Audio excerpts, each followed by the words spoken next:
আজকে আপনাদের সঙ্গে ব্লাড প্রেশার কি করে মাপা হবে বাড়িতে বসে সে ব্যাপারে একটু আলোচনা করতে চাই। আমরা ডাক্তাররা অনেক সময় বলে থাকি যে একটু ব্লাড প্রেশারের চার্ট বানিয়ে আনবেন 2 সপ্তাহ বা 10 দিনের।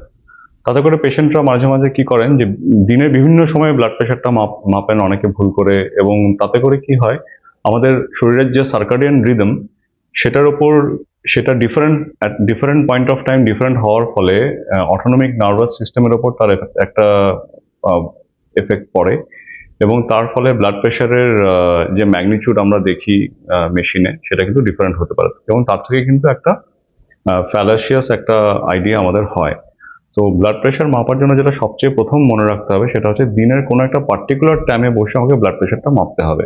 সেই টাইমটা একটা ফিক্স করতে হবে, সেটা আমরা বলি জেনারেলি বিকেলের দিকে বা সন্ধ্যের দিকে মাপলে ভালো হয়, মানে এক্সট্রিম অফ টাইম না, মানে খুব ভোরে না খুব রাতে না। যেটা দ্বিতীয় ইম্পর্টেন্ট ব্যাপার সেটা হচ্ছে 2 ঘন্টা চা কফি না খেয়ে তারপরে 5 মিনিট একটু রিল্যাক্স করে বসে বা রেস্ট নিয়ে শুয়ে, এবং রাইট আর্ম মানে ডান হাতে সুপাইন পজিশন হয়ে মানে শুয়ে মাটিতে বিছানায় শুয়ে তবে ব্লাড প্রেশারটা নেওয়া উচিত, সঙ্গে পালসটাও, এবং সেটা নোট ডাউন করা উচিত অবশ্যই ডেট অ্যান্ড টাইম নোট করে। Thank you.